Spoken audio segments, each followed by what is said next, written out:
Okres po żniwach zawsze wiązał się z radością. Był to czas liczenia plonu, świętowania i odpoczynku.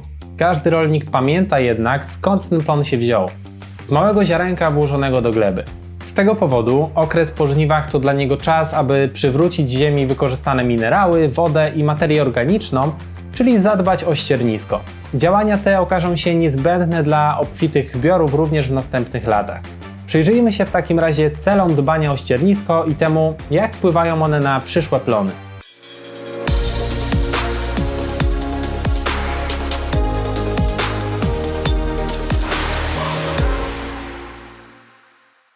Głównym zabiegiem realizującym cel wzbogacenia gleby o składniki odżywcze i materię organiczną jest pozostawienie po żniwach słomy i dokładne wymieszanie jej z glebą.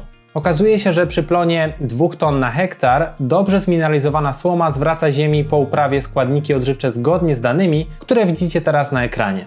A dodatkowo mangan, cynk, wapń, magnez, a nawet miedź. Oczywiście są to przybliżone wartości, ponieważ zarówno ilość słomy, jak i tempo mineralizacji zależą od wielu czynników. Tak czy inaczej, należy pamiętać, że są to szybko dostępne i łatwo przyswajalne minerały dla kolejnych upraw. Dużo większy ich procent jest absorbowany przez rośliny niż w przypadku związków dostarczonych w nawozach.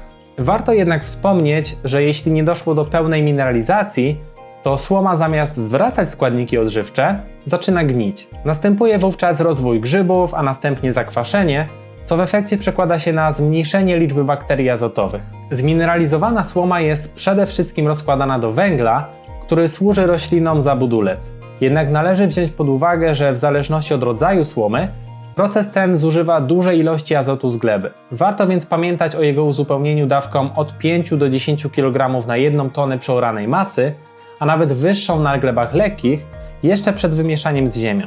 Niektórzy zalecają również rozsypanie wapna z magnezem do słomy, jednak spowalnia on jej rozkład. Z tego powodu z poprawą pH gleby warto poczekać, a nawet zrobić odstęp między nawożeniem azotem albo gnojowicą, a wapnowaniem. W wyniku kontaktu tych pierwiastków dochodzi do reakcji i ulatniania się amoniaku, czyli straty części azotu. W celu uzupełnienia składników odżywczych i przyspieszenia mineralizacji słomy można użyć preparatów zawierających wyselekcjonowane szczepy bakterii. Niektóre z nich poprawią rozwój korzeni, dzięki czemu roślina pobierze więcej wody. Inne mogą wiązać do 50 kg azotu na hektar, a jeszcze inne tyle samo świeżej próchnicy ze 100 kg słomy. Często można spotkać się z informacją, że próchnica zbiera 4 do 5 razy więcej wody niż sama waży, albo 800 razy więcej niż cząstki ilaste. Właściwe dbanie o ściernisko pozwala odbudowywać poziom wilgoci w glebie. To z kolei wspomaga realizację następnego celu upraw ścierniskowych, czyli zatrzymania wody w glebie. Od zawsze pierwszy zabieg po żniwach miał na celu przerwanie parowania. Gołe pole dzień po dniu traci ogromne ilości wody, która jest niezbędna nasionom do wykiełkowania. Dzisiaj rzadko zostawia się łyse stanowisko, ponieważ wiele testów pokazuje, że rozrzucona po powierzchni słoma to najlepsza warstwa izolacyjna, która zapobiega parowaniu wody.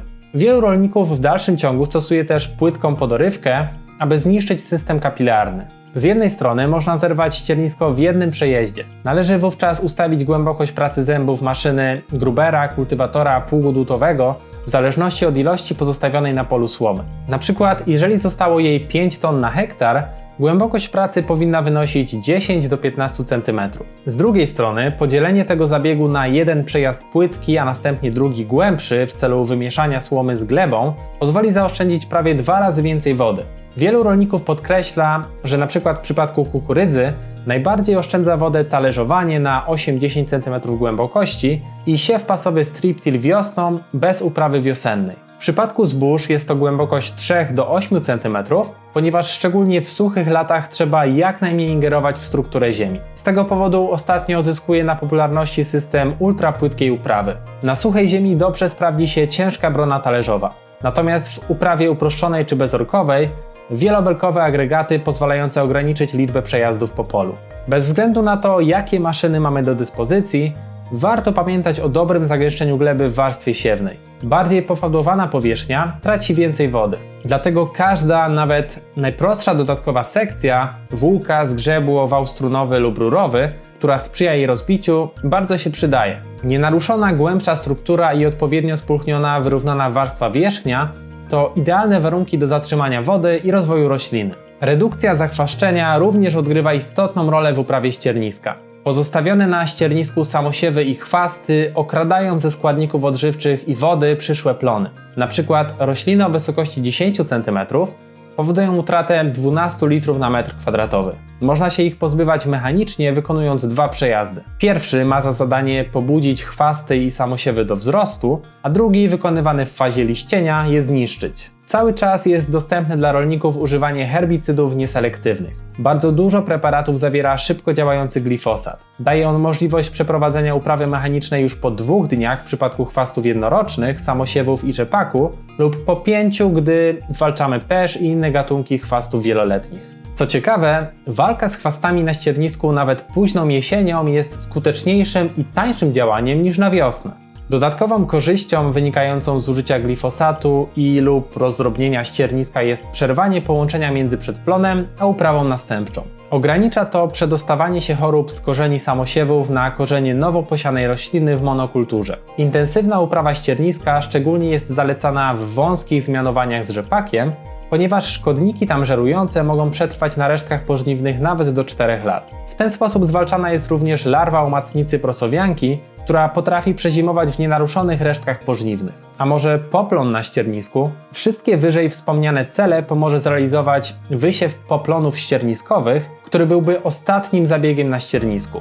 Zazwyczaj wykonuje się go już po badaniach właściwości gleby i po odpowiednim nawożeniu. Wiąże się to z jeszcze bardziej napiętym grafikiem w sierpniu, najlepiej wysiać go do 20-25 sierpnia, jednak przynosi liczne korzyści. Oczywiście należy wybrać rośliny lub ich mieszanki z krótkim okresem wegetacji, wczesnym i szybkim wzrostem początkowym i małymi wymaganiami glebowymi i wodnymi. Trzeba jednak zahamować ich wzrost w fazie kwitnienia, zanim zaczną pobierać duże ilości wody z ziemi. W przeciwnym razie wyciągną z gleby resztki wody. Można do tego użyć choćby wału nożowego Procat oraz agregatu do bezorkowej uprawy gleby, np. U436 od Rolmaco. Może zastanawiasz się, kim w ogóle jesteśmy?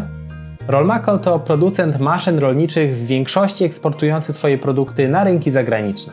W tej chwili chcemy skoncentrować się na Polsce, chcąc wykorzystać doświadczenie zdobyte na międzynarodowych rynkach, które stanowi solidną podstawę dla naszych działań. Jednak czy jesteśmy dobrym partnerem? Jaką mamy misję i strategię oraz co możemy zaoferować naszym klientom i dealerom? Zachęcamy do poznania bliżej historii naszej marki. Wszystkiego dowiesz się z naszej prezentacji, którą znajdziesz pod adresem rolmaco.pl/prezentacja.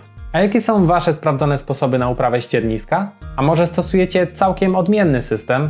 Dajcie nam znać w komentarzach, co w Waszym przypadku sprawdza się najlepiej. Na dziś się z Wami żegnam i do zobaczenia w kolejnym odcinku.